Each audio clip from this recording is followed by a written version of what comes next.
나이 들면 자식들이 챙겨주겠지? 글쎄, 요즘 애들 자기 살기도 바쁘잖아. 그래도 부모인데 외면하겠어? 기대했다가 실망하면 더 서운해진다. 자식보다 내가 의지할 걸 찾아야 해. 노후를 자식에게 맡기려 하면 반드시 후회하게 됩니다. 자식이 있다고 외롭지 않은 것도 아니고 자식이 있다고 경제적 빈곤이 해결되는 것도 아닙니다. 부모를 생각하는 마음과 실제로 챙길 수 있는 현실은 다릅니다. 기대가 크면 실망도 커지고 결국 상처만 남습니다. 노후를 지켜줄 것은 오직 스스로 준비한 것들 뿐입니다. 이번 영상에서는 노후에 자식 말고 가장 의지해야 할 핵심적인 5가지를 알아보겠습니다. 좋아요, 구독 부탁드립니다. 노후에 자식 말고 의지해야 할 5가지 중 첫 번째는 연금관리 및 안정적 수입원입니다. 노후에 가장 무서운 것은 돈 걱정입니다. 자식들이 도와줄 거라고 믿었다가 기대만큼 받지 못하면 실망이 커지고 경제적으로 불안하면 자존심도 무너집니다. 나이가 들수록 돈의 가치는 더 커집니다. 몸이 아플 때 병원비가 필요하고 사회와 연결되려면 최소한의 생활비가 있어야 합니다. 그래서 연금과 안정적인 수입원이 반드시 필요합니다. 연금은 노후의 생명줄입니다. 젊을 때 열심히 벌었다고 해도 고정적인 수입이 없으면 불안감이 커집니다. 국민연금이든 개인연금이든 매달 일정 금액이 들어오는 것이 중요합니다. 연금을 무시하고 노후를 맞이하면 결국 경제적으로 흔들릴 수밖에 없습니다. 자식들이 도와주겠지 라는 기대는 위험합니다. 자식들도 자신의 가정을 꾸려야 하고 부모를 완전히 부양하기 어려운 시대입니다. 부모 입장에서 서운할 수도 있지만 냉정하게 현실을 봐야 합니다. 기대를 버리고 스스로 살아갈 방법을 찾아야 합니다. 연금만으로 부족할 수도 있습니다. 그렇다면 추가적인 수입원을 고려해야 합니다. 노후에도 할 수 있는 일이 많습니다. 적은 돈이라도 스스로 벌면 경제적 자립심이 생기고 자식에게 손 벌리지 않아도 된다는 자신감이 생깁니다. 집을 활용해 월세를 받거나 작은 가게를 운영하는 것도 방법입니다. 요즘은 온라인으로 소일거리를 찾을 수도 있습니다. 글을 쓰거나 소규모 장사를 하거나 재능을 활용해 수익을 창출할 방법이 많습니다. 중요한 것은 나는 나를 책임진다 라는 태도입니다. 돈이 없으면 자존심도 무너집니다.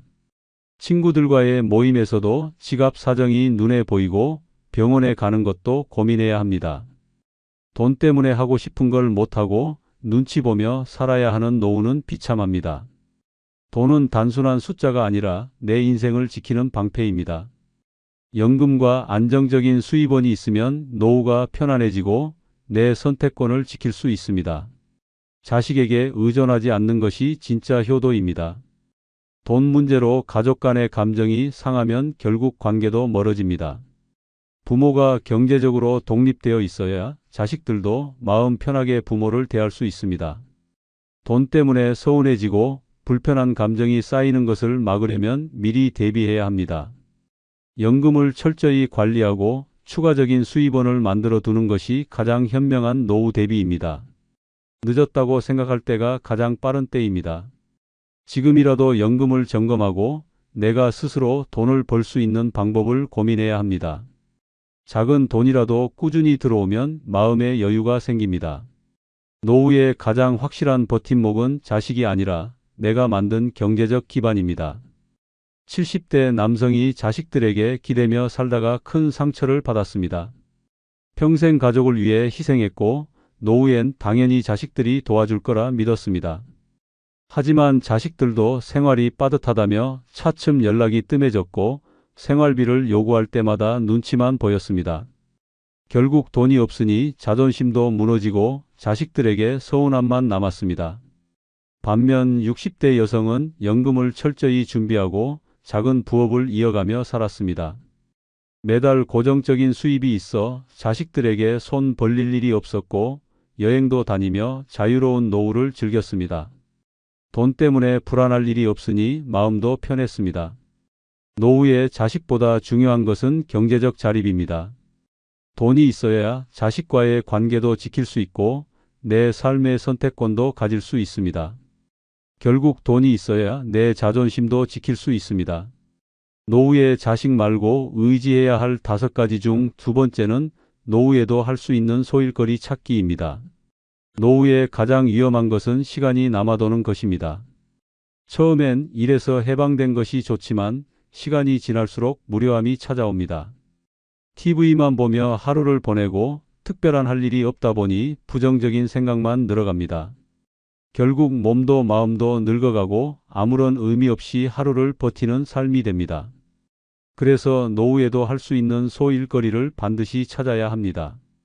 소일거리는 단순한 취미가 아닙니다. 하루를 알차게 만들고 삶의 의미를 부여하는 중요한 요소입니다. 노후에 돈을 벌든 안 벌든 무엇인가에 몰두할 수 있는 일이 있어야 합니다. 작은 텃밭을 가꾸거나 간단한 물건을 만들어 판매하거나 동네에서 가벼운 일을 돕는 것도 방법입니다. 중요한 것은 아침에 눈을 떴을 때 오늘 할 일이 있다 라는 기분을 느끼는 것입니다. 소일거리가 없는 사람은 점점 무기력해집니다. 자식들이 연락을 안 하면 온종일 그것만 생각하며 서운해하고 쓸데없는 걱정과 불만이 쌓입니다. 하지만 할 일이 있는 사람은 그런 감정에 휘둘리지 않습니다. 오늘은 이걸 해야지 라는 생각이 머릿속을 채우면 외로움이나 서운함이 들어올 자리가 없습니다. 소일거리는 경제적으로도 도움이 될 수 있습니다. 취미로 시작한 일이 용돈벌이가 되기도 하고 작은 부업으로 발전할 수도 있습니다. 동네에서 아이들을 돌보거나 직접 만든 물건을 온라인에서 판매하거나 자신이 잘하는 것을 가르치는 것도 좋은 방법입니다. 적은 돈이라도 스스로 번다는 것 자체가 자신감을 키워줍니다. 소일거리가 있으면 건강도 좋아집니다. 아무것도 하지 않으면 몸은 점점 굳어지고 병을 키우게 됩니다. 하지만 가벼운 노동이라도 꾸준히 하면 자연스럽게 몸을 움직이게 되고 건강을 유지할 수 있습니다. 정신적으로도 활력이 생기고 나는 아직 할 수 있다 는 자신감을 갖게 됩니다. 노후에 가장 피해야 할 것은 하루 종일 누워서 무료함을 느끼는 것입니다. 시간이 남아도는 인생이 아니라 할 일이 있는 인생을 만들어야 합니다. 자식들이 찾아오든 말든 외부 환경에 휘둘리지 않고 스스로 즐길 수 있는 무언가를 찾아야 합니다. 노후를 의미 있게 보내려면 꼭 해야 하는 일 한 가지는 있어야 합니다. 그것이 노후를 지루하지 않게 만드는 가장 확실한 방법입니다. 70대 남성이 은퇴 후 할 일이 없어 하루 종일 TV만 보며 살았습니다. 처음엔 편했지만 점점 무료함이 찾아왔고 자식들이 연락을 안 하면 서운함에 잠도 오지 않았습니다. 아무것도 하지 않으니 몸도 약해지고 우울감이 커졌습니다. 결국 병원 신세를 지게 되었고 인생이 텅 빈 것 같았습니다. 반면 60대 여성은 은퇴 후 취미 삼아 손뜨개를 시작했습니다. 시간이 지나면서 작은 소품을 만들어 팔기 시작했고 예상치 못한 용돈벌이가 되었습니다. 바쁘게 손을 움직이다 보니 외로울 틈이 없었고 하루하루가 실해졌습니다. 노후에 소일거리가 없으면 몸도 마음도 늙어갑니다. 무엇이든 좋습니다. 아침에 눈을 떴을 때 오늘 할 일이 있다 는 기분이 들어야 합니다.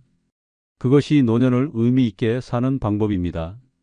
노후에 자식 말고 의지해야 할 5가지 중 3번째는 꾸준한 운동 습관입니다. 나이가 들수록 몸이 예전 같지 않다는 걸 실감하게 됩니다. 계단 몇 개만 올라가도 숨이 차고 조금만 걸어도 무릎이 아픕니다. 하지만 가만히 있으면 더 빠르게 늙어갑니다. 운동을 하지 않으면 근육은 급격히 줄어들고 결국 걷는 것조차 힘들어집니다. 노후에 가장 의지해야 할 것은 바로 운동입니다. 몸을 움직이는 것이야말로 스스로를 지키는 유일한 방법입니다. 운동을 하지 않는 사람들은 급격히 약해집니다. 조금만 아프면 병원에 드나들어야 하고 한번 쓰러지면 회복이 어렵습니다. 누워 지내는 시간이 길어지면 결국 남은 생을 침대에서 보내게 됩니다. 하지만 반대로 꾸준히 몸을 움직이면 건강한 노후를 유지할 수 있습니다. 의사들도 말합니다. 약보다 중요한 것이 바로 매일 걷는 것이라고. 운동은 단순히 몸을 튼튼하게 하는 것만이 아닙니다. 정신적으로도 활력을 줍니다. 집에만 있으면 우울해지고 불안감이 커지지만 몸을 움직이면 기분도 상쾌해지고 삶에 대한 의욕도 생깁니다. 특히 바깥에서 하는 운동은 효과가 큽니다. 공원을 걸으며 바람을 맞고 햇볕을 쬐다 보면 부정적인 감정이 사라지고 긍정적인 에너지가 채워집니다. 운동을 하면 자식들에게 의지할 필요도 줄어듭니다. 건강하면 병원비 부담도 줄고 자식들이 챙겨주지 않아도 혼자 잘 지낼 수 있습니다. 걷는 습관 하나만 들여도 관절이 튼튼해지고 근육이 유지되며 노화 속도가 늦춰집니다.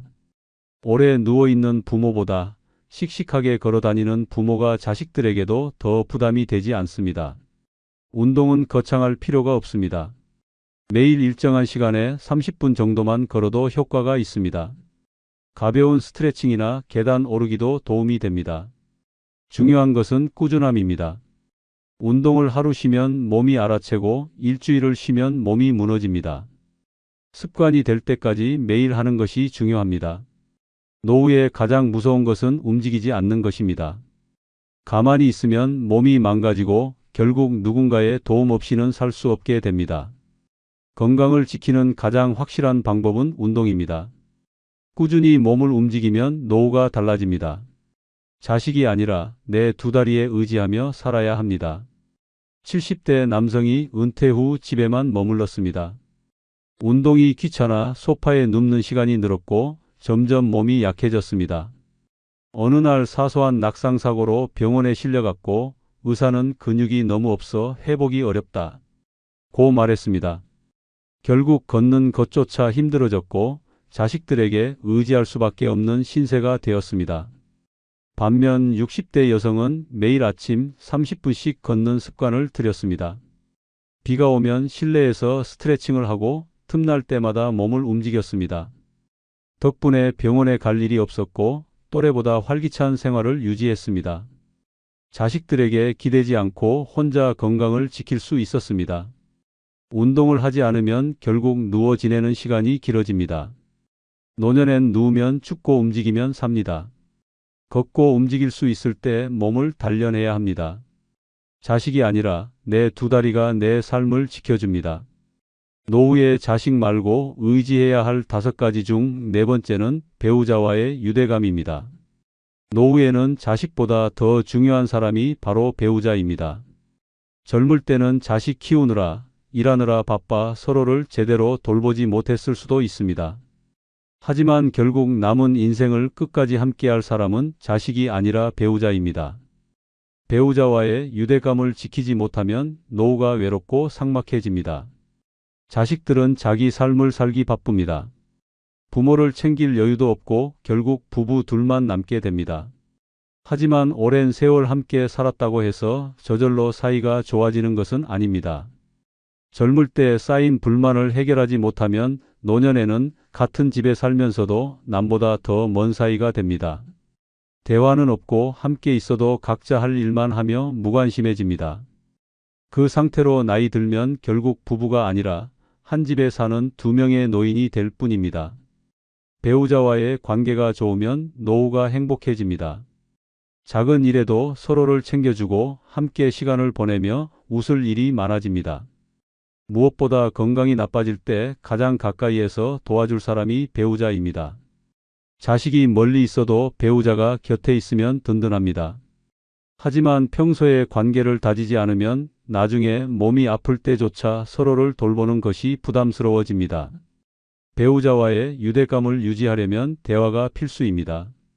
이제 와서 무슨 대화냐? 라고 생각할 수도 있지만 작은 말 한마디가 관계를 바꿉니다. 오늘 어땠어? 밥은 뭐가 좋겠어? 같은 사소한 질문도 서로에 대한 관심을 표현하는 방법입니다. 작은 일이라도 함께하고 취미를 공유하면 관계가 더 돈독해집니다. 노년을 외롭지 않게 보내려면 배우자와의 관계를 우선해야 합니다. 자식들은 결국 떠나지만 배우자는 마지막까지 함께할 사람입니다. 싸우고 소원해지고 무관심했던 시간을 넘어서 이제라도 서로를 위한 노력을 해야 합니다. 좋은 배우자가 곁에 있으면 노후가 편안하고 따뜻해집니다. 혼자가 아니라 함께 살아가는 삶이 됩니다. 70대 남성이 은퇴 후 집에서 아내와 대화도 없이 지냈습니다. 자식들은 각자 바쁘고 친구들도 하나둘 세상을 떠났습니다. 결국 집에서 아내와 마주치는 시간이 늘었지만 서로에게 무관심했습니다. 어느 날 건강이 악화돼 병원에 입원했을 때 외롭다는 걸 깨달았습니다. 자식들은 바빠서 오지 못했고 옆에서 돌봐준 건 결국 아내뿐이었습니다. 하지만 평생 소홀했던 관계는 쉽게 회복되지 않았습니다. 반면 60대 부부는 퇴직 후 함께 산책을 하고 요리를 배우며 시간을 보냈습니다. 젊을 때 못했던 대화를 나누고 서로에게 더 신경을 쓰면서 노년이 더 행복해졌습니다. 서로에게 의지할 수 있다는 것이 가장 큰 위안이 되었습니다. 배우자는 노년의 가장 든든한 동반자입니다. 관계를 소홀히 하면 결국 외로움만 남습니다. 자식이 아니라 마지막까지 곁에 남을 사람은 배우자입니다. 노후에 자식 말고 의지해야 할 5가지 중 5번째는 노후 의료비 대비 전략입니다. 노후에 가장 두려운 것은 건강이 나빠지는 것입니다. 젊을 때는 병원 갈 일이 적었지만 나이가 들수록 병원 신세를 지는 일이 늘어납니다.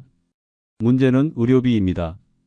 작은 병도 병원비가 만만치 않고 만성질환이라도 생기면 평생 돈이 들어갑니다.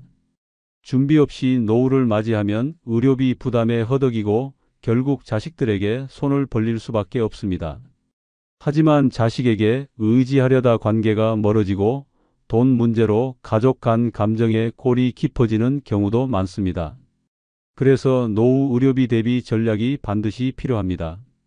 첫 번째는 건강보험과 실손보험을 제대로 활용하는 것입니다. 건강보험이 있다고 해도 본인 부담금이 만만치 않습니다.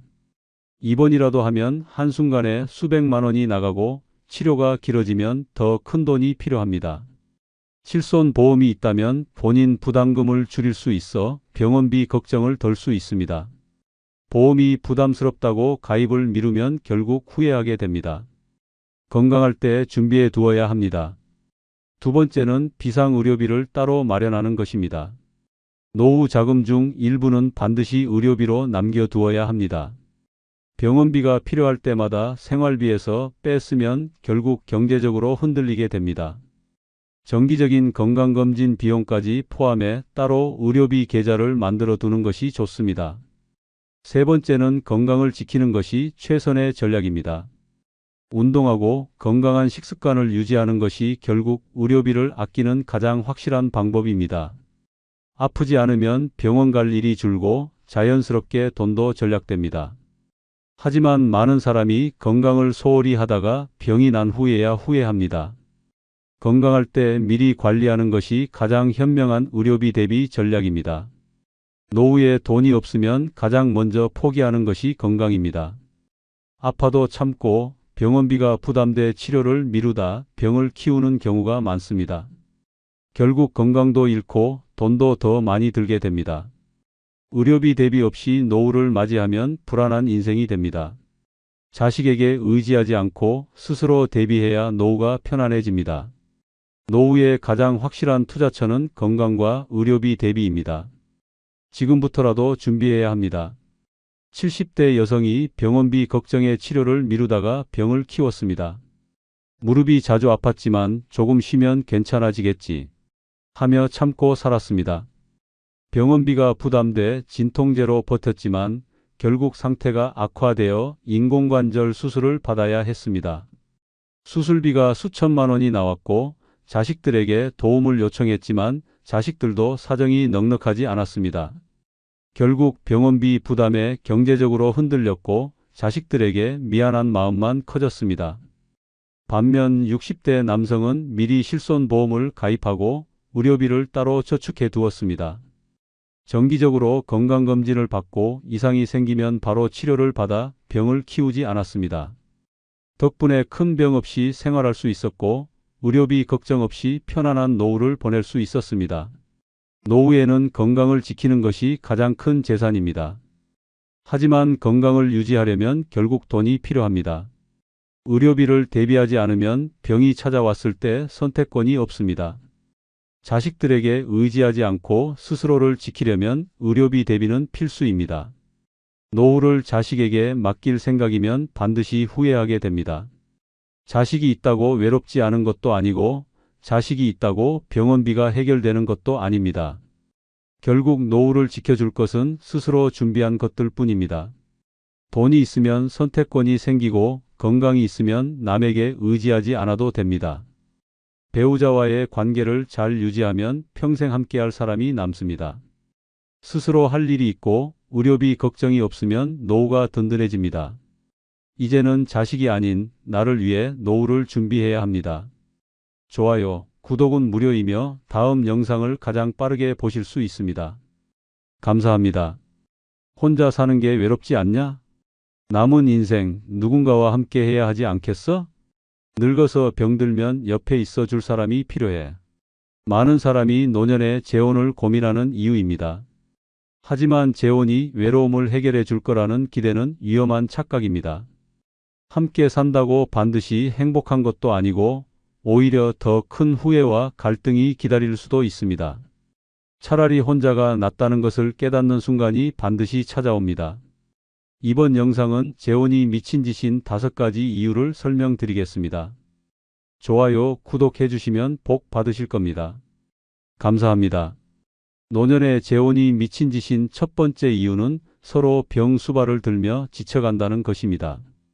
젊을 때의 결혼은 함께 미래를 꿈꾸며 살아가는 것이지만 나이 들어 하는 재혼은 결국 서로의 간병인이 되는 것과 다를 바 없습니다. 처음에는 기대와 설렘이 있을지 모르지만 시간이 지나면서 병원과 약국을 전전하는 일이 일상이 되고 결국 서로에게 부담이 되는 상황에 놓이게 됩니다.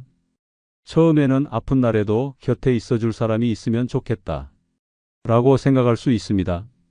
하지만 현실은 다릅니다. 상대가 아프면 자신이 챙겨야 하고 자신이 아프면 상대에게 미안해져야 합니다. 몸이 성할 때는 서로 의지할 수 있지만 한쪽이라도 병이 들면 상황이 완전히 달라집니다. 허리라도 다쳐서 거동이 불편해지면, 치매라도 오면 결국 상대방이 지쳐가고 원망이 쌓이게 됩니다. 간병은 생각보다 훨씬 힘든 일입니다. 단순히 약을 챙겨주는 정도가 아니라 화장실을 데려가고 목욕을 시켜주고 밤새 돌봐야 하는 일이 반복됩니다. 병원비 부담도 커지고 심리적인 스트레스도 극심해집니다. 요양병원에 맡기는 것도 한계가 있습니다. 비용이 감당이 안 되거나 상대가 끝까지 집에서 병수발을 요구하면 벗어날 방법이 없습니다. 결국 재혼이 서로를 위한 것이 아니라 서로를 지치게 만드는 일이 되는 것입니다. 특히 노년의 재혼은 각자의 건강 상태를 정확히 알기도 어렵습니다. 연애할 때는 밝고 건강해 보였던 사람이 막상 결혼하고 나니 숨겨왔던 병이 드러나는 경우도 많습니다. 당뇨, 고혈압, 치매 초기 증상, 관절염 등 보이지 않는 병들이 결혼 후에 터지면서 감당할 수 없는 상황이 벌어지기도 합니다. 자식들도 결국 등을 돌리게 됩니다. 처음에는 부모가 외롭지 않도록 재혼을 응원할 수도 있지만 막상 간병 부담이 현실이 되면 입장이 달라집니다. 병원비 문제, 요양 문제, 심지어 장례까지 책임져야 할 일이 생기면 결국 왜 재혼을 해서 이 고생을 하느냐며 갈등이 생깁니다. 나이 들어 결혼은 로맨스가 아니라 현실입니다. 서로 의지하며 행복할 거라는 기대는 오래가지 않습니다. 결국 남는 것은 병원비, 피로, 그리고 끝없는 희생뿐입니다. 남은 인생을 병수발에 바치고 싶지 않다면 재혼은 신중해야 합니다. 재혼 후 병수발에 지쳐 결국 이혼한 70대 부부의 사례입니다. 72세 남성과 68세 여성이 각자 배우자를 떠나보낸 후 외로움을 이유로 재혼했습니다. 처음에는 서로 의지하며 행복한 노후를 꿈꿨지만 시간이 지날수록 현실은 달랐습니다. 남편이 갑자기 뇌졸중으로 쓰러지면서 아내가 간병을 전담하게 되었습니다. 새벽부터 약을 챙기고 병원에 동행하고 화장실까지 부축하는 일이 반복되자 몸과 마음이 모두 지쳐갔습니다. 하지만 문제는 그것뿐만이 아니었습니다. 아내도 허리 디스크로 거동이 불편해지면서 남편 역시 간병이 필요한 상황이 되었습니다. 두 사람 모두 아픈 몸으로 서로를 돌봐야 하는 처지가 되자 다툼이 잦아졌고 원망만 쌓여갔습니다. 자식들에게 도움을 요청했지만 각자 가정이 있다는 이유로 외면당했습니다. 결국 아내는 더 이상 버틸 수 없다며 이혼을 결정했습니다. 남편은 배신감에 분노했지만 아내도 자신의 건강이 한계에 다다랐다고 호소했습니다. 서로를 위하려 했던 재혼이 결국 지옥이 되어버린 것입니다. 노년의 재혼은 더 이상 낭만이 아니라 현실적인 생존의 문제입니다. 병든 몸으로 서로를 책임지는 것은 사랑이 아니라 고통이 될 가능성이 큽니다. 두 번째 이유는 배우자의 빚이나 경제적 문제까지 떠안게 되는 경우가 많다는 것입니다. 평생 성실하게 살아오면서 돈을 아끼고 모아둔 사람들이 많지만 재혼과 함께 모든 것이 무너지는 사례가 적지 않습니다. 겉으로는 안정적으로 보였던 사람이 사실은 빚더미에 올라 있거나 자식들의 경제적 짐까지 떠안아야 하는 경우도 많습니다. 재혼 후에는 단순한 감정 문제가 아니라 경제적 부담까지 함께 져야 하는 현실이 기다리고 있습니다. 재혼 후 배우자가 기존의 진 빚이 드러나면서 고통을 겪는 사례가 많습니다. 나 몰래 카드 빚이 있었다. 자식이 보증을 잘못 써서 빚이 생겼다. 이런 이야기들이 터져 나오지만 이미 법적으로 부부가 된 후라면 그 빚을 함께 책임져야 하는 경우가 많습니다. 나와는 아무 상관없는 돈인데도 단지 혼인신고를 했다는 이유로 법적 책임이 따라오는 것입니다. 평생 모아둔 노후 자금이 한순간에 사라지고 결국 남는 것은 후회뿐입니다. 또한 배우자의 경제관념이 엉망이라면 함께 사는 것 자체가 스트레스가 됩니다. 평생 아끼며 살아온 사람과 돈을 펑펑 쓰는 사람이 한 집에서 함께 살면 갈등이 끊이지 않습니다. 특히 노년에는 수입이 한정적이기 때문에 작은 씀씀이 하나가 큰 부담으로 다가옵니다.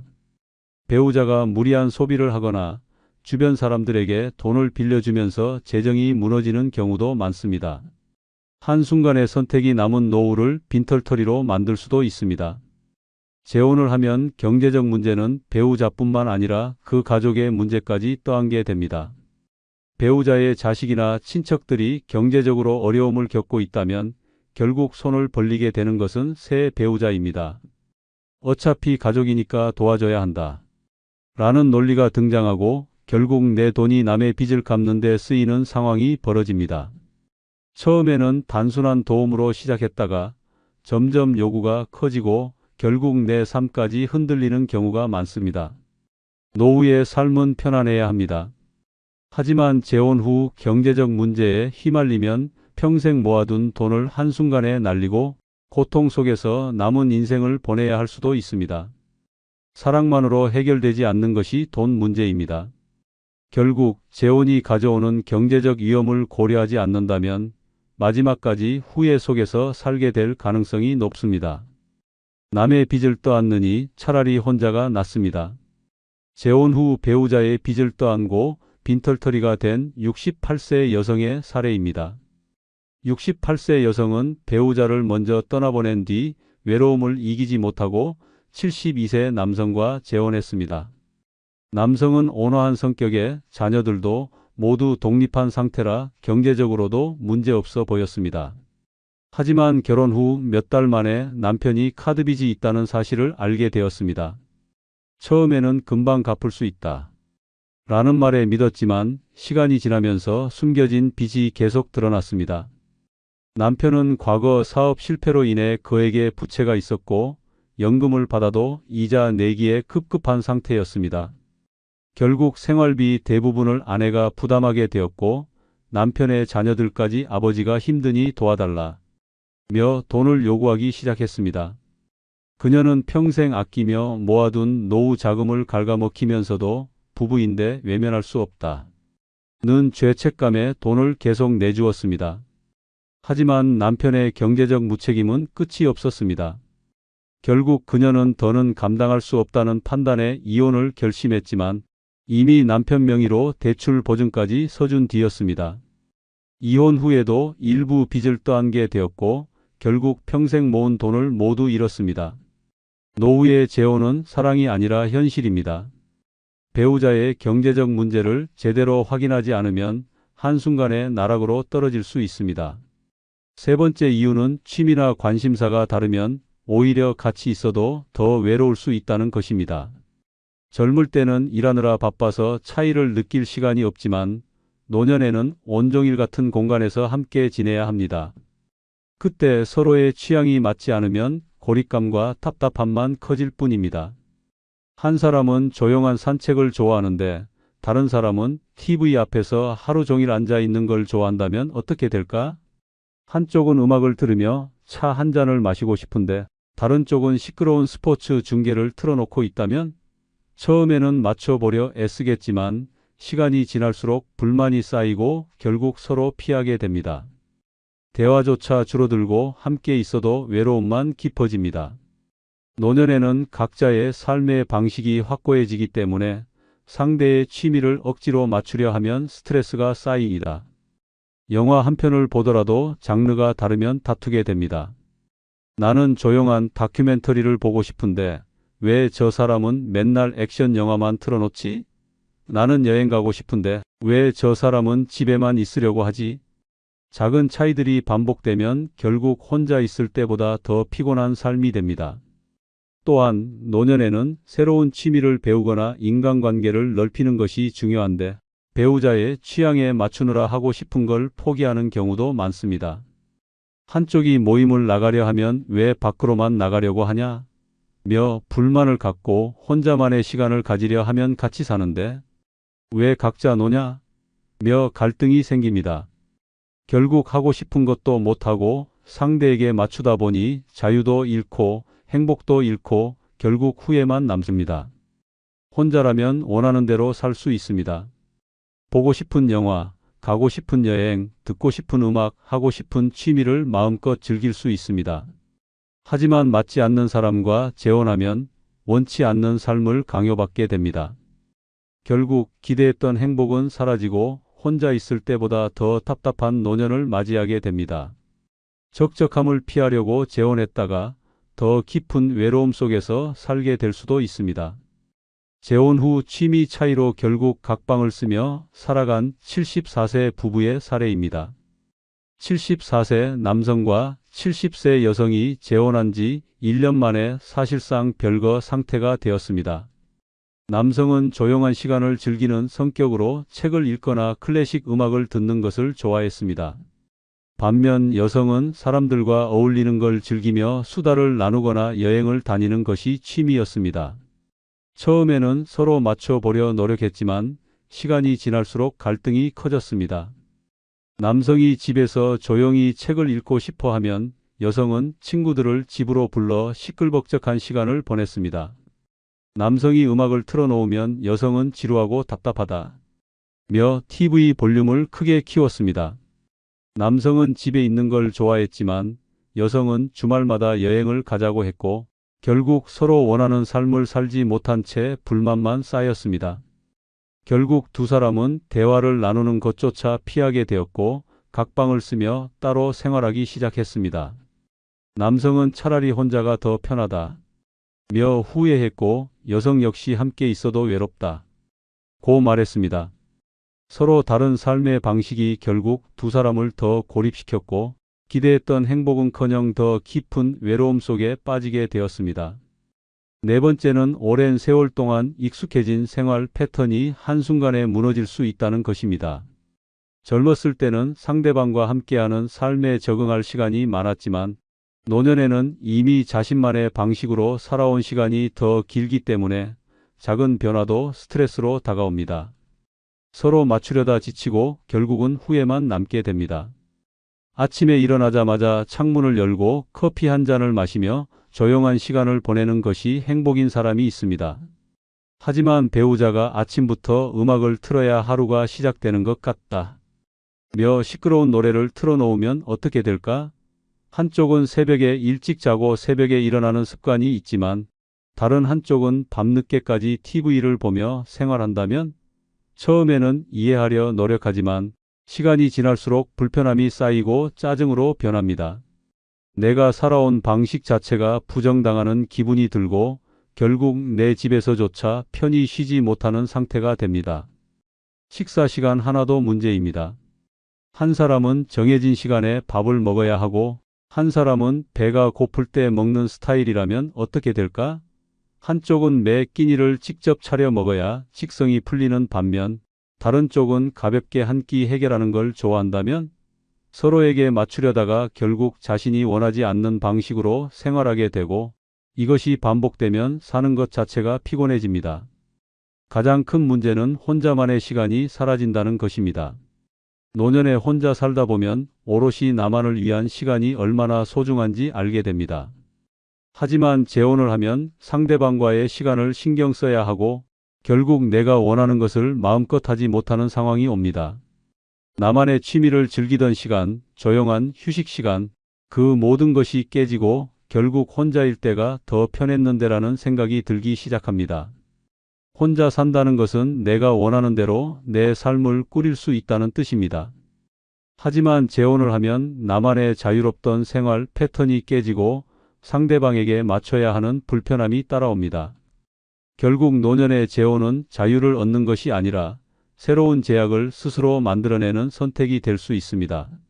재혼 후 생활 패턴이 맞지 않아 결국 별거를 선택한 74세 남성의 사례입니다. 74세 남성은 69세 여성과 재혼했습니다. 혼자 사는 게 외로워 결혼을 결심했지만 막상 함께 살기 시작하자 모든 것이 불편해졌습니다. 그는 새벽에 일어나 신문을 읽고 산책을 다녀오는 것이 하루의 시작이었습니다. 하지만 아내는 늦잠을 자는 습관이 있어 아침마다 생활 패턴이 엇갈렸습니다. 남편이 조용히 신문을 읽고 싶어도 아내는 늦게까지 TV를 보느라 늦게 일어났고 아침부터 시끄럽게 전화를 하거나 음악을 틀어놓았습니다. 식사 문제도 심각했습니다.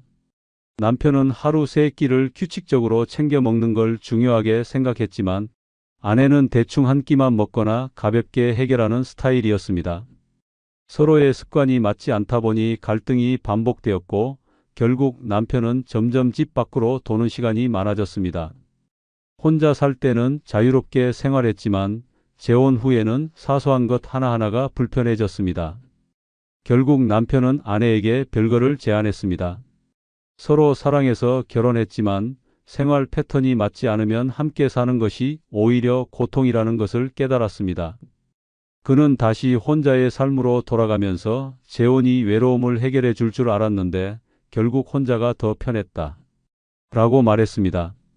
노년에 가장 중요한 것은 관계가 아니라 나만의 삶을 지키는 것입니다.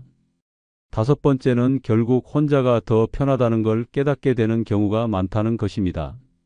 처음에는 같이 밥 먹고 대화 나누고 함께 시간을 보내는 것이 좋을 수 있습니다. 하지만 시간이 지날수록 혼자의 삶이 얼마나 자유롭고 편안했는지를 실감하게 됩니다. 재혼을 하면 상대방과 끊임없이 조율해야 합니다. 생활 습관, 식사 시간, 취미, 인간관계까지 모든 것이 서로 다릅니다. 혼자 살 때는 하고 싶은 대로 살면 됐지만 이제는 상대방을 신경 써야 합니다. 늦은 밤까지 책을 읽고 싶어도 방 불을 꺼야 하고 갑자기 여행을 가고 싶어도 상대의 동의를 구해야 합니다. 작은 불편이 쌓이고 결국 이럴 거면 차라리 혼자가 낫다. 라는 생각이 들기 시작합니다. 경제적인 문제도 무시할 수 없습니다. 혼자 살면 내가 가진 돈을 내가 원하는 대로 쓸 수 있습니다. 하지만 재혼을 하면 생활비를 함께 부담해야 하고 배우자의 가족까지 챙겨야 할 수도 있습니다. 자식들이 경제적으로 도움을 요청하면 거절하기도 어렵습니다. 결국 평생 모아둔 돈이 예상치 못한 곳으로 흘러가면서 후회하게 됩니다. 가장 큰 문제는 감정적인 부담입니다. 혼자 살면 외롭긴 해도 누구에게도 신경 쓰지 않고 내 감정만 관리하면 됩니다. 하지만 재혼을 하면 배우자의 감정까지 떠안아야 합니다.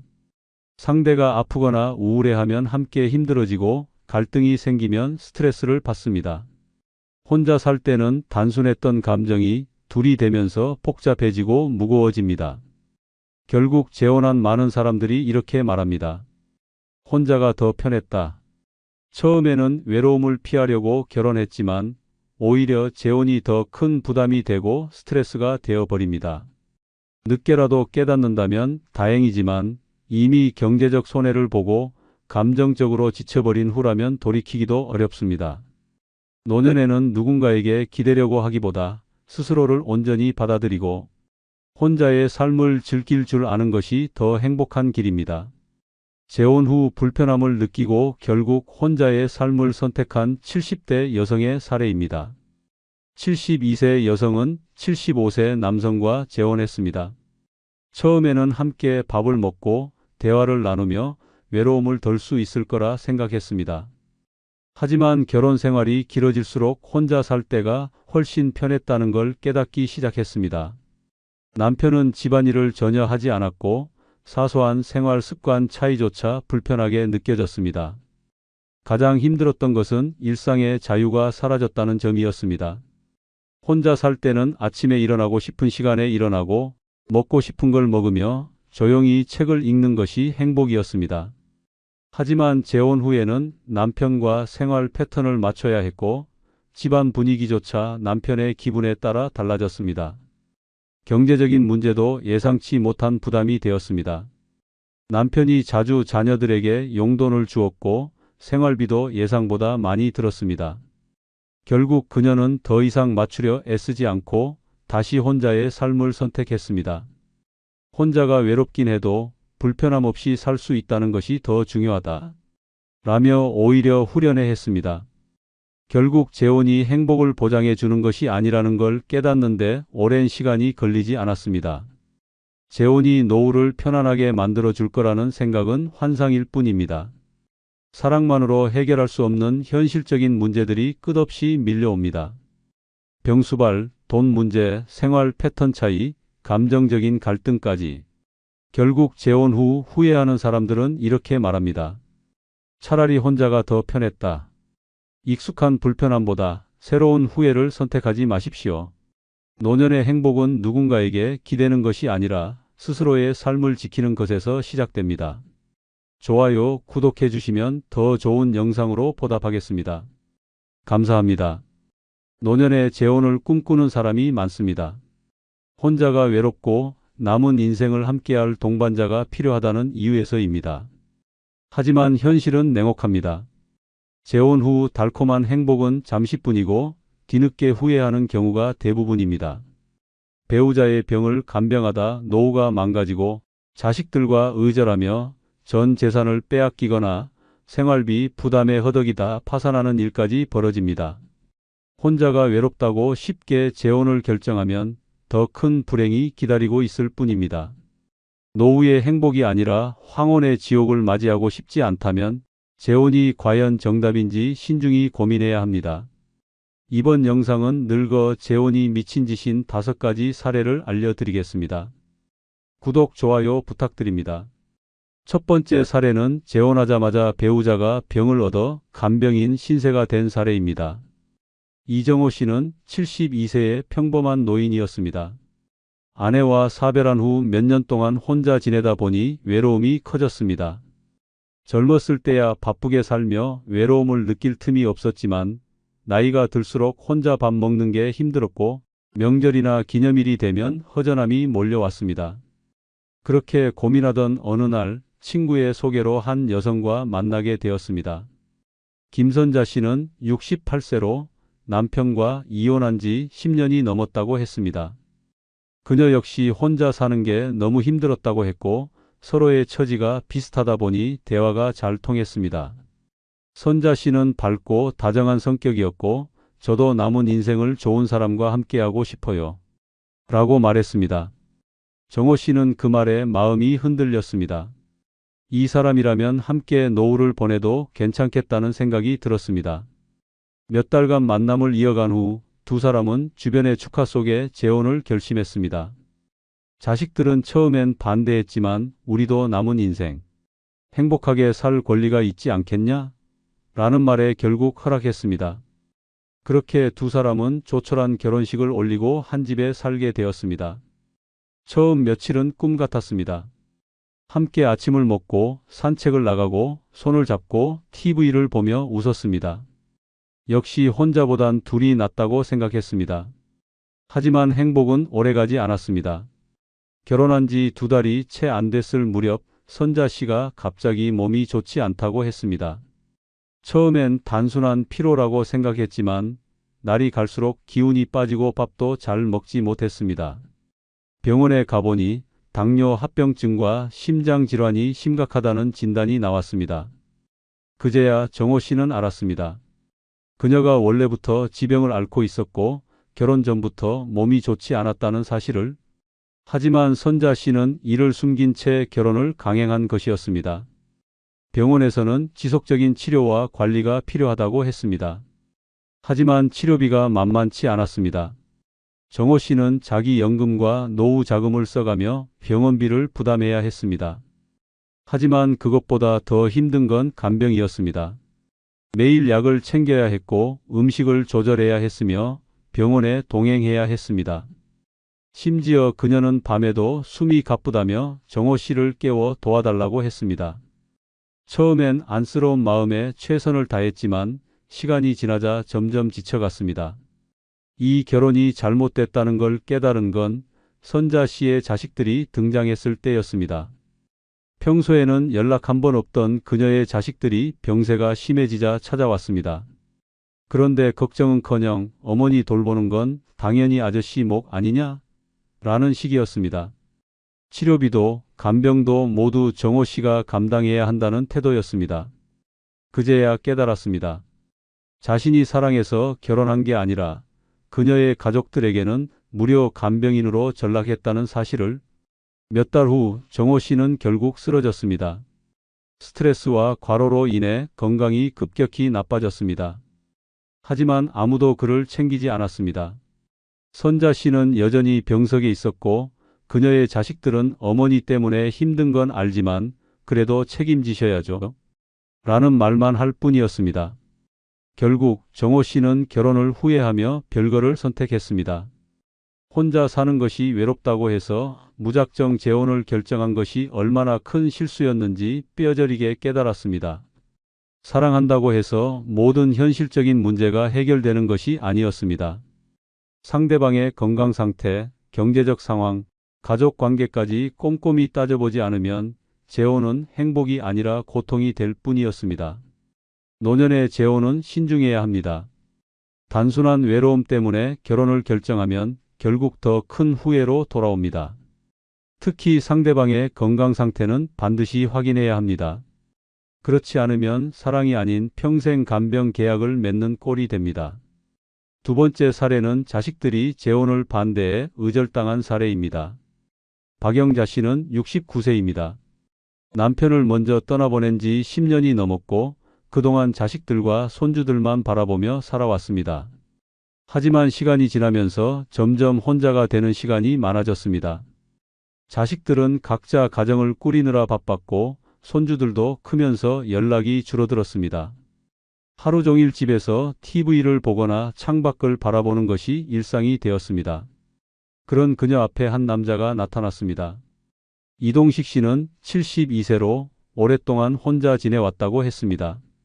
동네 경로당에서 우연히 마주치면서 몇 마디 나누던 사이였는데 하루는 그가 다가와 먼저 말을 걸었습니다. 박 여사님, 우리 나이쯤 되면 혼자가 제일 힘든 거 아닙니까? 라는 말에 가슴이 철렁했습니다. 혼자가 너무 외로웠습니다. 그날 이후 두 사람은 자주 만났습니다. 함께 시장을 가고 공원을 산책하며 소소한 일상을 공유했습니다. 오랜만에 누군가와 함께 밥을 먹는다는 것이 행복했습니다. 이동식 씨는 다정했고 늘 그녀를 웃게 만들었습니다. 자식들조차 바쁘다며 연락 한 통 없을 때 그는 늘 곁에서 챙겨줬습니다. 그렇게 몇 달이 지나자 자연스럽게 재혼 이야기가 나왔습니다. 우리 같이 살면 좋지 않겠어요? 라는 말에 고민했지만 나도 내 행복을 찾아야 한다는 생각이 들었습니다. 하지만 문제는 자식들이었습니다. 영자 씨가 재혼 소식을 전하자마자 아들과 딸은 격렬하게 반대했습니다. 엄마, 대체 무슨 생각이에요? 이 나이에 결혼해서 뭐 하려고요? 혹시 저 남자가 엄마 돈 노리는 거 아니야? 라는 말들이 쏟아졌습니다. 자식들의 반응은 냉담했습니다.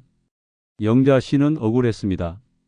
평생 가족만을 위해 희생하며 살아왔는데 이제 와서 자신의 행복을 찾겠다고 하니 손가락질을 했습니다. 며칠 뒤 아들이 집으로 찾아왔습니다. 엄마, 솔직히 말해요. 그 사람 엄마한테 돈 빌려달라고 한 적 없어요? 라는 말에 억장이 무너졌습니다. 네, 엄마가 그렇게 돈밖에 모르는 사람이야? 라고 말했지만 아들은 듣지 않았습니다. 엄마가 지금은 모르겠지만 저런 사람들 다 목적이 있어서 접근하는 거예요. 라는 말이 돌아왔습니다. 결국 큰 소리가 오갔고 아들은 엄마 마음대로 하세요. 하지만 우리랑은 끝입니다. 라는 말을 남기고 집을 나갔습니다. 딸도 마찬가지였습니다. 엄마, 아빠 돌아가시고 나서 그렇게 외로웠어요? 그래도 가족이 있는데라는 말을 했지만 가족이 영자 씨를 챙겨준 적은 없었습니다. 명절이나 생일 때 잠깐 찾아오고 필요할 때만 연락하면서 가족이라는 명목으로 그녀를 붙잡으려 했습니다. 영자 씨는 결심했습니다. 나는 내 인생 살 거야. 그렇게 이동식 씨와 조촐한 결혼식을 올리고 함께 살기 시작했습니다. 처음에는 행복했습니다. 하지만 예상치 못한 문제가 생겼습니다. 자식들이 연락을 끊었습니다. 평소에는 시도 때도 없이 전화하던 손주들도 더 이상 오지 않았습니다. 명절에도 아무도 찾아오지 않았습니다. 그녀의 선택을 인정하지 않는다는 뜻이었습니다. 어느 날 손주에게 전화를 걸었지만 딸이 받았습니다. 엄마, 제발 연락하지 마세요. 우리 애들도 엄마 일 때문에 혼란스러워해요. 라는 말을 듣는 순간 눈앞이 캄캄해졌습니다. 자식들은 그녀를 완전히 지워버린 것이었습니다. 시간이 지나면서 이동식 씨와의 생활도 예전 같지 않았습니다. 처음에는 다정했던 그도 점점 무뚝뚝해졌고 생활비 문제로 자주 다투게 되었습니다. 조용히 자신의 돈을 쓰려고 하면 우리 부부인데 돈 관리는 같이 해야지 라며 은근히 간섭했습니다. 불안한 마음에 은행 통장을 확인해 보니 생활비 명목으로 빠져나간 돈이 적지 않았습니다. 혹시 자식들이 말한 게 맞았던 걸까? 라는 생각이 들었습니다. 하지만 후회해도 소용없었습니다. 이미 자식들과의 관계는 돌이킬 수 없는 상황이 되었습니다. 혼자가 싫어서 선택한 재혼이었지만 결과적으로 더 깊은 외로움을 불러왔습니다. 노년의 재혼은 신중해야 합니다. 단순한 외로움 때문에 결혼을 결정하면 더 큰 상처를 받을 수 있습니다. 특히 자식들과의 관계가 악화될 가능성을 반드시 고려해야 합니다. 가족의 반대를 무시하고 결혼했을 때 감당해야 할 후폭풍은 예상보다 훨씬 클 수 있습니다. 결국 외로움을 해결하려다 더 큰 외로움을 초래하는 최악의 선택이 될 수도 있습니다. 세 번째 사례는 배우자에게 속아 전 재산을 빼앗기고 쫓겨난 사례입니다. 김종택 씨는 74세입니다.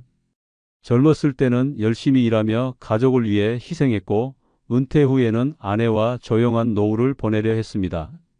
하지만 인생은 계획대로 되지 않았습니다. 아내가 병을 얻어 먼저 세상을 떠났고 자식들은 각자의 삶이 바쁘다며 점점 연락이 줄어들었습니다. 혼자 사는 날이 길어지면서 외로움이 커졌고 이렇게 쓸쓸하게 늙어가는 게 맞는 걸까? 하는 생각이 들었습니다. 그러던 어느 날 동네 지인의 소개로 한 여성을 만났습니다.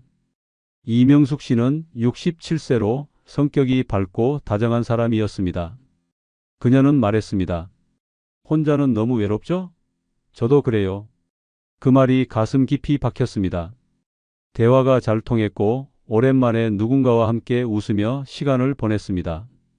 몇 번 만나고 나니 이 사람과 함께라면 더 이상 외롭지 않겠다는 생각이 들었습니다. 몇 개월간 만남을 이어가던 중 명숙 씨가 조심스럽게 말을 꺼냈습니다. 우리 이렇게 좋게 만나는데 서로 의지하며 살면 더 행복하지 않을까요? 결혼 이야기였습니다. 김종택 씨는 고민했지만 혼자 쓸쓸히 죽어가는 것보다는 누군가와 함께하는 것이 낫겠다고 생각했습니다. 자식들에게 알렸지만 반응은 차가웠습니다. 아버지, 아직도 정신 못 차리셨어요? 혹시 그 여자 돈 노리는 거 아니에요? 라는 말이 돌아왔습니다. 하지만 사랑하는 사람을 의심하는 것은 비열한 짓이라 생각했습니다. 결국 반대에도 불구하고 결혼을 강행했습니다. 결혼 후 몇 달간은 행복했습니다. 함께 밥을 먹고 산책을 하고 집안일도 나눠서 하면서 오랜만에 가정의 따뜻함을 느꼈습니다. 하지만 얼마 지나지 않아 이상한 기운이 감돌기 시작했습니다. 어느 날 명숙 씨가 말을 꺼냈습니다. 당신 명의로 된 집이 있으면 나중에 법적으로 복잡해질 수도 있어요. 우리 부부인데 재산도 함께 관리하는 게 좋지 않겠어요? 처음에는 뜬금없는 말이라 생각했지만 그녀는 내가 당신을 떠나려고 그러는 게 아니라 서로 믿고 살자는 의미라며 설득했습니다. 김종택 씨는 부부 사이에 신뢰가 중요하지라는 생각으로 그녀의 말을 따랐습니다. 그러던 어느 날 김종택 씨가 은행에서 돈을 찾으려 하자 이상한 점을 발견했습니다. 계좌에 있어야 할 돈이 사라져 있었습니다. 당황해 재산 상황을 확인해 보니 명숙 씨가 생활비 명목으로 조금씩 인출한 것이 아니라 큰 금액이 빠져나간 것이었습니다. 그리고 집 문서를 확인해 보니 소유주가 바뀌어 있었습니다. 그 순간 머릿속이 하얘졌습니다. 김종택 씨가 따지자 명숙 씨의 태도는 돌변했습니다. 내가 그동안 당신 뒷바라지한 게 얼만데 이 정도도 못 해줘요? 라고 말하며 오히려 화를 냈습니다. 그리고 며칠 후 그녀는 집에서 나가달라고 했습니다. 이제 우리 사이 끝났어요. 이 집은 이제 내 것이니까 나가주세요. 김종택 씨는 믿을 수 없었습니다. 이 여자가 나를 사랑한 게 아니라 내 재산을 노렸던 거구나라는 사실을 깨닫는 데는 오랜 시간이 걸리지 않았습니다. 자식들에게 도움을 청했지만 돌아오는 말은 차가웠습니다. 아버지가 그렇게 하시겠다면서요. 우리가 뭐라고 했어요? 결국 그는 한순간에 집도 돈도 가족도 잃었습니다. 네 번째 사례는 배우자와 성격이 맞지 않아 황혼 이혼한 사례입니다. 최성호 씨는 71세입니다.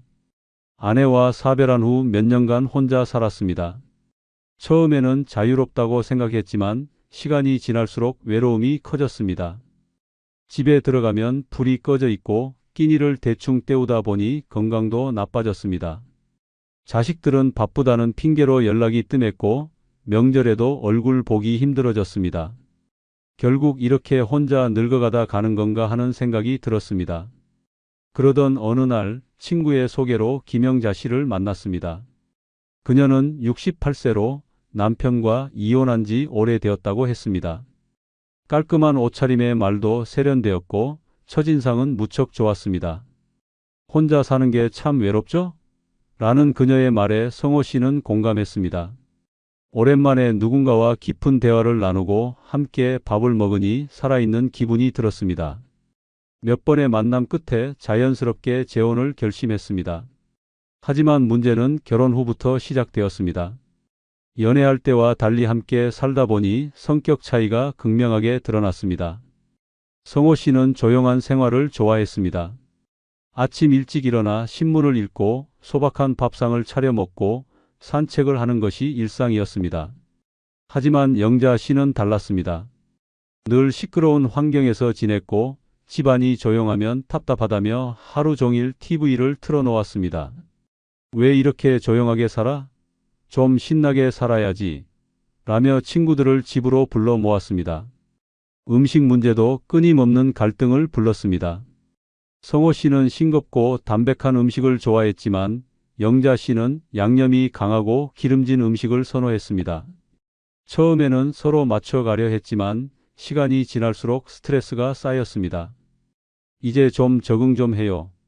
내가 늘 먹던 방식이 있는데 갑자기 바꿀 수 있어요? 라며 그녀가 강하게 나오자 성호 씨도 참을 수 없었습니다. 나는 평생 이렇게 먹어왔는데 왜 나한테 맞추지 않는 거요? 결국 매 끼니마다 신경전을 벌이는 일이 반복되었습니다. 생활 습관 차이도 심각한 문제가 되었습니다. 성호 씨는 깔끔한 성격이어서 집안이 정리되어 있어야 마음이 편했습니다. 하지만 영자 씨는 털털한 성격이라 물건을 아무 데나 두고 설거지도 밀려 있을 때가 많았습니다. 아니, 집이 이렇게 지저분하면 어떻게 살아? 라고 말하면 영자 씨는 너무 깔끔 떠는 것도 병이에요. 라며 대수롭지 않게 넘겼습니다. 이런 생활이 몇 개월 지속되자 둘 다 지쳐갔습니다. 애초에 성격이 맞지 않았지만 서로 참고 살면 괜찮아질 거라 생각했습니다. 하지만 그 생각이 오산이었습니다. 결정적인 사건은 어느 날 터졌습니다. 영자 씨가 친구들과 여행을 갔다가 늦게 들어온 날이었습니다. 성호 씨는 집에서 늦도록 기다리며 연락도 없는 그녀를 걱정했습니다. 밤늦게 돌아온 그녀에게 왜 이렇게 늦게 들어와? 연락이라도 해야지. 라고 말하자 영자 씨는 한숨을 쉬며 대꾸했습니다. 나는 당신한테 허락받고 살아야 돼요? 그 말에 성호 씨는 더 이상 참을 수 없었습니다. 결국 두 사람은 결혼 1년 만에 황혼 이혼을 결정했습니다. 자식들에게도 말하지 않고 혼자 결정했던 결혼이었기에 이혼하는 것도 조용히 끝냈습니다. 이혼 후 성호 씨는 더 깊은 외로움을 느꼈습니다. 혼자 사는 게 싫어서 시작한 결혼이었지만 결국 더 큰 스트레스와 후회를 남겼습니다. 5번째 사례는 재혼 후 생활비 부담이 커져 경제적으로 무너진 사례입니다. 이강철 씨는 67세입니다. 젊었을 때는 열심히 일하며 집 한 채 마련하고 노후 대비도 나름대로 했습니다. 아내와 사별한 후에는 그동안 모아둔 연금과 약간의 저축으로 소박하게 살아왔습니다. 큰 욕심 없이 하루하루를 보내던 중 가장 견디기 힘든 것은 외로움이었습니다. 밥을 먹을 때도 밤에 혼자 누워 있을 때도 쓸쓸함이 밀려왔습니다. 그러던 어느 날 우연히 친구의 소개로 박순자 씨를 만났습니다. 그녀는 65세로 남편과 이혼하고 오랫동안 혼자 살았다고 했습니다. 혼자 사는 게 너무 힘들어요. 라는 그녀의 말이 가슴 깊이 와닿았습니다. 두 사람은 빠르게 가까워졌고 함께 있으면 오랜만에 삶의 활력을 느낄 수 있었습니다. 몇 개월이 지나자 자연스럽게 재혼 이야기가 나왔습니다. 자식들은 반대했지만 강철 씨는 나도 내 행복을 찾고 싶다. 며 결혼을 강행했습니다. 자식들이 하는 말이 못마땅했습니다. 아버지, 혼자 사는 게 불편하다고 해도 그렇지 결혼까지 하실 필요가 있어요? 라는 말이 들려왔지만 강철 씨는 흔들리지 않았습니다. 외롭게 사느니 서로 기대며 사는 게 낫다. 는 생각이 컸습니다. 하지만 결혼 생활은 예상과 달랐습니다. 결혼 후 한 달도 지나지 않아 경제적인 문제가 불거졌습니다. 강철 씨는 노후 준비를 나름대로 했다고 생각했지만 혼자 살 때와 둘이 살 때의 생활비 차이는 상상 이상이었습니다. 처음에는 간단한 생활비만 더 들 거라고 생각했습니다. 하지만 박순자 씨는 씀씀이가 컸습니다. 난 원래 이렇게 살아왔어요. 라며 고급 음식과 외식을 즐겼고 옷도 자주 새로 샀습니다. 게다가 박순자 씨는 결혼 전부터 경제적으로 어려운 상황이었습니다. 이혼 후 혼자 살면서 저축해둔 돈이 거의 없었고 자식들에게서도 경제적인 도움을 받지 못하고 있었습니다. 결혼 후 자연스럽게 강철 씨가 모든 생활비를 부담해야 하는 상황이 되었습니다. 전기세, 수도세, 식비, 병원비까지 모든 지출이 배 이상 늘어났습니다. 강철 씨는 연금과 저축을 조금씩 써가며 생활했습니다. 이 정도는 괜찮겠지. 라고 생각했지만 몇 개월이 지나자 은행 잔고가 빠르게 줄어들었습니다. 그러던 어느 날 박순자 씨가 말했습니다. 우리도 좀 여행 다니면서 즐겨야 하지 않겠어요? 강철 씨는 놀랐습니다. 우리 형편이 넉넉한 것도 아닌데 무슨 여행이야? 라고 했지만 그녀는 내가 여태 고생만 했어요. 이제 좀 즐기며 살고 싶어요. 라며 섭섭해했습니다. 결국 강철 씨는 그녀를 설득하지 못하고 적금을 깨서 여행을 다녀왔습니다. 그 후로도 돈이 빠져나가는 일은 계속되었습니다. 갑자기 그녀의 자식이 찾아와 엄마, 급하게 돈이 좀 필요해요. 라며 손을 벌리기도 했습니다. 강철 씨가 난색을 보이자 박순자 씨는 한 번만 도와줘요. 부모가 자식을 돕는 건 당연한 거예요. 라며 부탁했습니다. 결국 몇백만 원을 줬지만 그 돈은 돌아오지 않았습니다. 몇 개월이 지나자 통장에 남은 돈이 거의 바닥이 났습니다. 이제는 병원비조차 걱정해야 하는 상황이 되었습니다. 그제야 강철 씨는 후회하기 시작했습니다. 혼자 살 때는 부족함 없이 지냈지만 재혼 후 생활비가 폭등하면서 경제적으로 무너졌습니다. 결국 그는 박순자 씨에게 조심스럽게 생활비 문제를 이야기했습니다. 우리 지출을 조금 줄여야 할 것 같아요. 라고 말하자 그녀는 화를 냈습니다. 결혼할 때부터 알았잖아요. 난 이렇게 살아온 사람이에요. 지금 와서 갑자기 바꾸라는 거예요? 라는 말이 돌아왔습니다. 강철 씨는 더 이상 버틸 수 없었습니다. 결국 그는 결혼 1년 만에 이혼을 결심했습니다. 하지만 남은 것은 텅 빈 통장과 후회뿐이었습니다. 혼자 살기 싫어서 시작한 재혼이었지만 결과적으로는 경제적으로 무너지는 최악의 선택이 되었습니다. 노년의 재혼을 결정할 때는 반드시 경제적인 부분을 따져봐야 합니다. 단순히 외롭다는 이유로 재혼하면 한순간에 모든 재산을 잃을 수도 있습니다. 상대방의 씀씀이, 경제적 상황, 생활 습관까지 철저하게 고려하지 않으면 재혼은 행복이 아니라 재앙이 될 수 있습니다. 구독, 좋아요 해주시면 더 좋은 영상으로 찾아뵙겠습니다. 항상 건강하십시오. 우리 애가 얼마나 성공했는지 알아? 해외에서 인정받고 연봉도 억대야. 요즘 젊은 것들은 기본 예의도 없어. 우리 때는 안 그랬는데 말이야. 이런 말이 입에 붙었다면 지금 위험한 착각 속에서 살고 있을 가능성이 큽니다. 노년에 가장 조심해야 할 것은 현실이 아니라 스스로 만들어낸 도취의 세계입니다.